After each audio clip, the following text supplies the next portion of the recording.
We're moving in tomorrow. Your dad said it's fine. I stood barefoot in the kitchen of my new beach house, surrounded by half-opened boxes, wondering if I'd heard my mother correctly.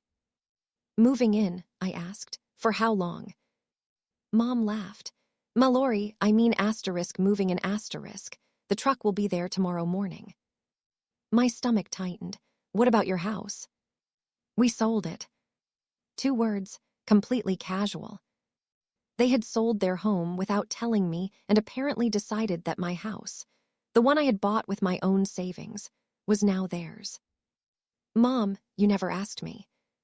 You have 3 bedrooms, she replied. You live alone and you're not even working right now. There's plenty of room. This isn't a family vacation house. This is my home. Her cheerful voice disappeared. Then, if you don't like it, you can find somewhere else. I stared through the kitchen windows at the dark ocean beyond the deck. She was telling me to leave my own house asterisk. My fingers trembled around the phone. Normally, that would have been enough. I would have argued, gotten emotional, heard a lecture about everything my parents had sacrificed for me, and eventually surrendered just to make the conflict stop. But something about standing inside the first home I had ever chosen entirely for myself changed the answer that came out of my mouth. What time are you arriving? Mom paused. Then she laughed softly, apparently convinced she had won. Around 11, see, I knew you, understand. 11, I repeated. Okay. I ended the call. 3 months earlier, I had walked away from a corporate project management job that had swallowed most of my 30s. I had spent years meeting deadlines, fixing other people's emergencies, and being available every hour of the day. The beach house was supposed to be different. I had bought it with my own money because I wanted somewhere quiet enough to figure out what came next. And on my first night my parents had somehow decided they owned it. Then my phone buzzed. 3 missed messages. The first was from a cousin. Congratulations to your parents. The beach place looks incredible. I frowned. The second was worse. Can't wait to see Robert and Diane's new place tomorrow. Then I opened the third message. It was from Aunt Carol. Your mom invited everyone for the housewarming tomorrow. What should I bring? I slowly lowered my phone. Housewarming. My parents hadn't just decided to move into my home. They had apparently been telling other people it belonged to them. I looked at the boxes around me, then toward the 3 bedrooms my mother already seemed to believe she could distribute however she wanted. My hands stopped shaking. I pulled out a chair, opened my laptop, and started making calls. Because if my parents wanted a housewarming tomorrow, I was going to make absolutely certain they got one. But first, I needed to know something. Exactly how much had they already promised people before bothering to tell the actual owner? I didn't call my mother back. Instead, I called Aunt Carol. She answered on the second ring. Malori, I was just talking about you. Are you ready for tomorrow? I kept my voice casual. Actually, Aunt Carol, what exactly did Mom tell everyone? There was a pause. Not long, but long enough. She said they were downsizing. Downsizing where? Another pause. To the coast. I looked around my kitchen. Aunt Carol, did she show you a house? Well, yes. Whose house? Carol lowered her voice. Yours. My grip tightened around the phone. Then she told me something worse. For nearly 2 weeks, Mom had been showing relatives pictures of my beach house and talking about it as if the move had already been settled. She showed us the bedrooms, Carol admitted. The bedrooms. She called the upstairs master bedroom our room. I stood completely still. And what did she say about me? Carol hesitated. Tell me. She said you could use the smaller downstairs bedroom as an office. Her voice softened. If you decided to stay. That sentence landed harder than anything Mom had said on the phone. My parents weren't planning to move in with me asterisk. In their minds, They had already moved me out. Thanks, Aunt Carol. Malori, is something wrong? I'm figuring that out. I hung up and immediately called Dad. Robert answered with a tired sigh. Your mother said you were upset. Did you know she's been telling people my beach house is your new home? It's already done, Malori. What's already done? The sale. Our house is sold. That wasn't my question. He went quiet. Dad, why did you sell your house before asking if you could live in mine? His answer came cold and immediate. What exactly do you expect us to do now? There it was. Not an apology. A trap. You raised me to believe you don't make a decision, and then force someone else to absorb the consequences. We raised you, Dad snapped. Period. Do you have any idea what your mother and I sacrificed for you? And that gives you my house. Family helps family. You have space. Why didn't you ask first? Silence. Dad. We'll discuss it tomorrow. He hung up. I stared at my phone. For years, that conversation would have ended with me wondering whether I really was selfish. Not tonight. I opened the folder containing my closing documents. Deed, Malori Bennett. Insurance, Malori Bennett. Every payment, every signature, every document, mine. Then I checked the electronic access system and property information. Nothing gave my parents any right to enter. I called Aunt Carol again. One question. Do you remember which moving company Mom mentioned? She gave me the name. 10 minutes later, I was speaking with a dispatcher. Yes, the woman said after checking the booking. We have a delivery scheduled to your address tomorrow. So Mom hadn't exaggerated. A truck full of their belongings really was coming. Would you like to cancel the delivery? The dispatcher asked. I looked toward my front door. No. I opened another browser window. I need to change the authorized destination. Before midnight, I had paid for a secure storage unit near town and arranged for the movers to redirect every piece of furniture and every sealed box there instead. My parents could keep everything they owned. They just weren't putting any of it inside my house. I closed my laptop, turned off the kitchen light, and went upstairs. Tomorrow, Mom expected a front door standing wide open. Instead, her entire moving truck was going somewhere she never expected. At 10:45 the next morning, I saw the moving truck coming down the coastal road. But my parents beat it to the driveway. Mom stepped out of their SUV carrying flowers and wearing an outfit that looked more appropriate for a celebration than a move. Robert, bring those bags inside, she called. Then another car pulled in. And another. Aunt Carol, 2 cousins, several other relatives. Mom had actually invited everyone. She hurried toward me with a huge smile and wrapped her arms around me before I could speak. Welcome to the family beach house, she announced. A few relatives laughed. I didn't. I simply stepped aside and watched.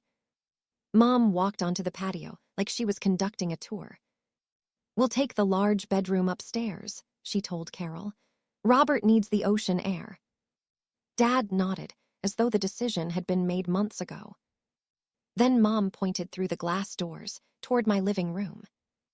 We'll probably replace some of this furniture once ours gets here. Malori likes everything so minimal. I caught Aunt Carol looking at me. I still said nothing. Because behind Mom, the moving truck had reached the driveway. She noticed it and clapped her hands. Perfect timing. The truck slowed. Mom stepped toward the driveway and waved. Then it kept moving. Her smile vanished. Wait. The truck continued down the road. Robert. Dad turned. Mom looked at me. Where are they going? To storage. What? I rented a secure unit near town. Everything is being delivered there. For several seconds, nobody spoke. Then Mom's face hardened. You call that truck back right now? No. Dad stepped forward. Malori enough, tell them to turn around. I authorized the new destination. They're doing exactly what I asked. But this is where we live, Mom snapped. A cousin frowned. Wait, she said. I thought Malori gave you the house. Mom's head turned sharply. Another relative spoke up. That's what you told us. Now everyone was looking at her. I folded my arms. Mom, when exactly did I give you my house? She opened her mouth. Nothing came out. Then she recovered. You knew we needed somewhere to live. That's not what I asked. Her eyes flashed. Aunt Carol stepped between us slightly. Deanne, did Malori ever actually invite you? The patio went silent. Mom looked toward Dad. Dad's jaw tightened. Robert, Mom warned quietly. But he was already angry. He pointed toward me. We sold our house because we knew eventually you'd have to say yes. Nobody moved. And in that instant, my parents had just admitted in front of the entire family that this had never been a misunderstanding. Dad's words hung over the patio. We sold our house because we knew eventually you'd have to say yes. Aunt Carol stared at him. One of my cousins slowly lowered the drink in her hand. I finally understood why neither of my parents had mentioned selling their house until the night before their move.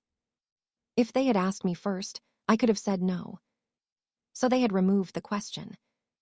They sold their home, scheduled the movers, told the family the arrangement was settled, and planned to arrive with everything they owned.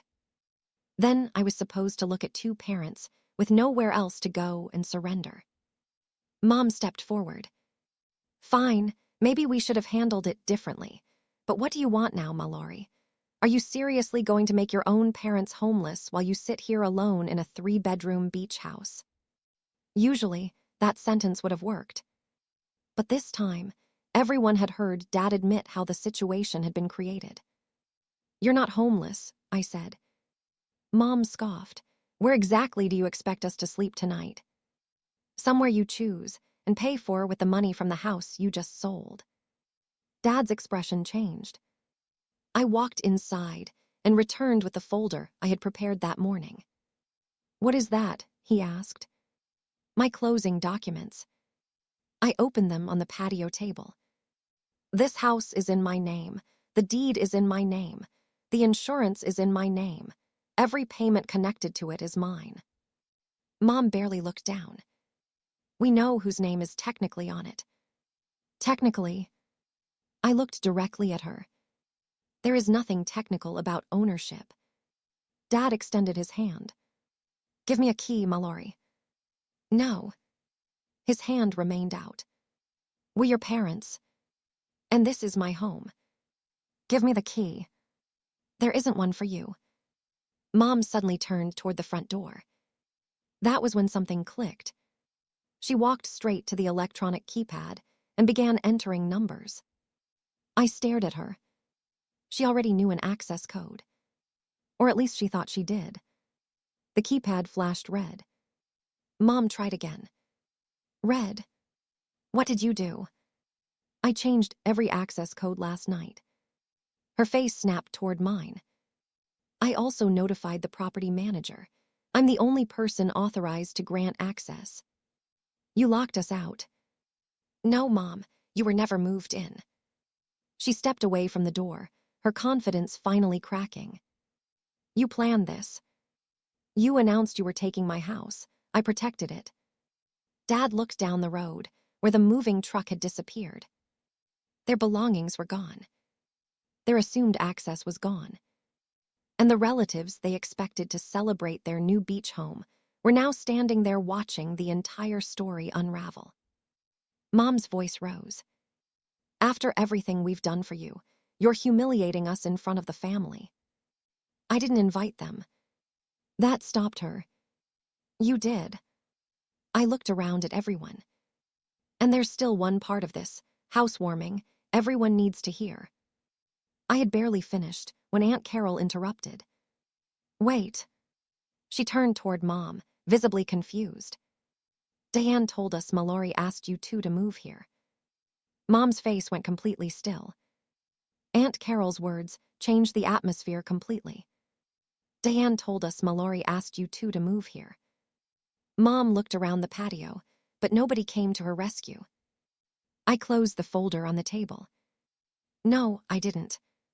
One of my cousins frowned. Then why did everyone think this was their housewarming? Because Mom started telling people that before she ever told me they were coming. Dad rubbed his forehead. Malori, this has gone far enough. No, Dad, you just explained exactly what happened. I looked at everyone. My parents decided they wanted to downsize. After I bought this house, they decided this would solve their problem. They quietly listed their own house. Mom started showing relatives pictures of mine and calling the upstairs bedroom our room. Then they sold their house without asking me whether they could live here. Mom crossed her arms. We knew you had room. You knew I had trouble saying no. That silenced her. For years, my parents had known exactly how to get around my boundaries. They didn't need my agreement if they could make refusing them painful enough. And this time, they had created the pressure themselves. They believed that once their house was sold and a truck containing everything they owned was sitting outside my door, I would look at them and think, what choice do I have? Dad had admitted it himself. They sold because they believed eventually I would have to say yes. Except I finally understood something. I did have a choice. That was the entire reason for the welcome I had prepared. I hadn't destroyed their belongings. I hadn't canceled their move and left their furniture sitting somewhere unsafe. Everything they owned was securely stored in a unit I had paid for through the end of the month.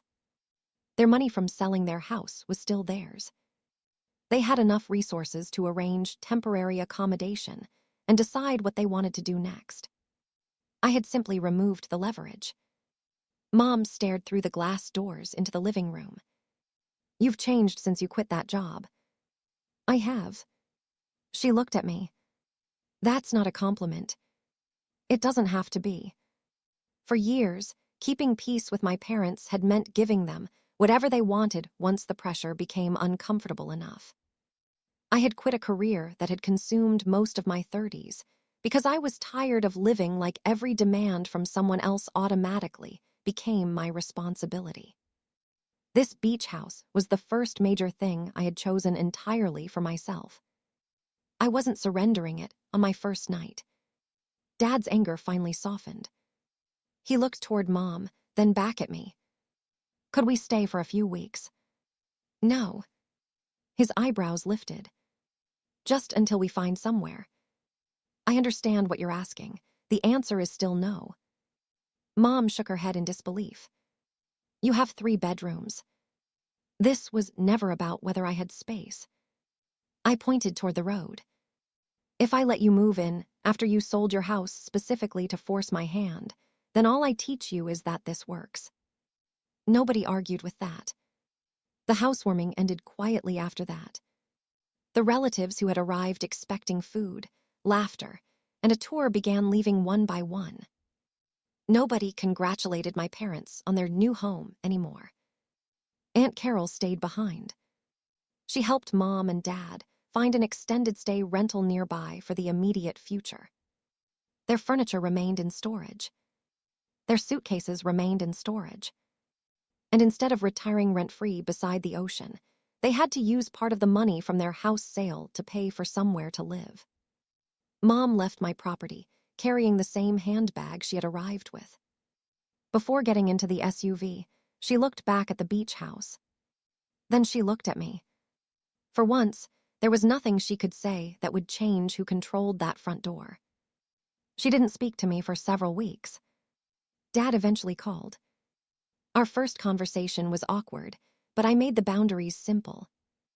Visits happened by invitation. Nobody got a spare key. My finances weren't family finances. My property wasn't family property.